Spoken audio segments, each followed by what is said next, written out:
Hello বন্ধুরা, তোমরা সবাই কেমন আছো? আশা করি সবাই ভালো আছো। আমিও ভালো আছি। দেখো, টোটোতে করে কোথায় যাচ্ছি সেটাই ভাবছো, তাই তো? আমি টোটোতে করে পুজো দিতে যাচ্ছি, রাধাকৃষ্ণ পুজো। তো আমার বৈশাখ মাস করে আমি পুজো দিই। তো আমি তো বাপের বাড়িতে চলে এসেছি, সেই কারণে পুজো দেওয়া হয়নি। তো এখানে এসে মা বলে এখানে মন্দির আছে, বলে তোর বৌদি যাবে, আমার দাদার মেয়ে, ওর 18 মাসের চুল মন্দিরে এখনও দেওয়া হয়নি, তো বৌদি দিতে যাবে। তাই মা বলে দুজন একসঙ্গে চলে যা, ভালো হবে। ওখানেও রাধাকৃষ্ণ শিব মন্দির আছে, কিন্তু ওখানে সাইডে রাধাকৃষ্ণরও মন্দির আছে, রাধাকৃষ্ণ ঠাকুর আছে। তো এই করে করে দেখো, টোটো থেকে আমরা নেমে পড়েছি। নেমে টিকিট কাউন্টারে দাঁড়িয়ে টিকিট কাটবে। টিকিট কেটে তারপরে এই দেখো ভেতরে প্রবেশ করলাম। আর এমনি তো জানো না বন্ধুরা, প্রচণ্ড গরম পড়েছে। রাস্তা দিয়ে যখন আসছিলাম তখন এত গরম লাগছিল কি বলবো।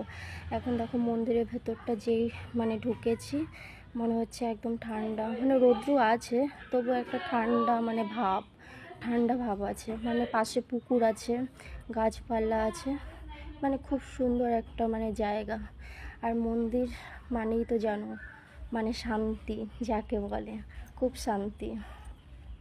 তো এখানে দেখো আবার ছাগলগুলো শুয়ে আছে, ওদেরও শান্তি। তো আমরা হচ্ছে পা ধুতে যাব, তো ওর জন্য কল খুঁজতে গেছিলাম।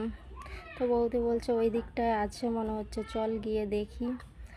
তো এই কারণে যাচ্ছে। আর এইদিকে একটু দেখাচ্ছিল, গাছপালাগুলো এত সুন্দর লাগছে বন্ধুরা, কি বলবো, ভীষণ সুন্দর, ভীষণ। আর গ্রামের পরিবেশ এরকমই হয়, গ্রামের পরিবেশ দেখতে না খুব সুন্দর লাগে। এই বলে দেখো আমরা জুতো রেখে দিয়েছি, এখন যাব। সবার প্রথমে আমার মেয়ে পা ধুচ্ছে, এক এক করে সব পা ধোবে এখন। এত পা ধুচ্ছে, ওদের হচ্ছেই না পা ধোয়া। ওটা হচ্ছে আমার দাদার বড় মেয়ে, ওটা ছোট মেয়ে, আর এটা হচ্ছে বৌদি। তা সবাই পা ধুয়ে নিয়েছে, আমি একটু পরে ধোবো, কারণ আমি সবার লাস্ট আমি। এই দেখো আমি চলে এসেছি। আর আমাদের ওই ছোট পুচকুটা প্রচুর কাঁদছিল, আর ওর মাকে ছাড়া কাউকে চেনে না। এই যে আমি এতদিন পরে এসেছি, আমাকেও চেনে না।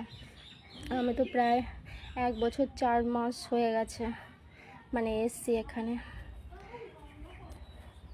1 বছর 4 মাস পরে এসছি, সেই ফেব্রুয়ারি মাসে এসেছিলাম।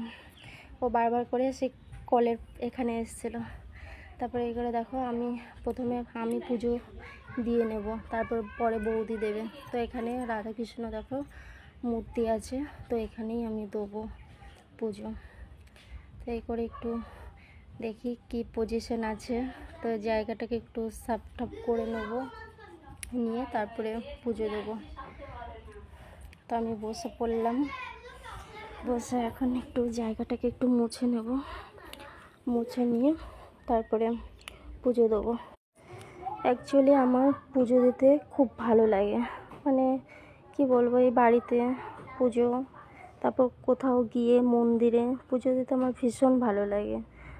আমার একটা কি বলবো, মনে শান্তি, শান্তি পাই, পুজো আর্চা করতে খুব ভালো লাগে। তারপরে বৌদি এক এক করে সব বার করে দিচ্ছিল, আর এইদিকে আমি একটু জায়গাটা একটু পরিষ্কার করে নিচ্ছিলাম, কারণ বাইরে রেখেছে, তো বাইরের ধুলো বালি সব চলে আসে, তো জায়গাটা একটু নোংরা হয়ে গেছিলো, তো একটু ভালো করে একটু পরিষ্কার করে নিচ্ছিলাম। নেওয়ার পরে তারপর একটু জায়গাটা মুছে দেবো, মুছে দিয়ে তারপর পুজো দেবো। চলো টাটা।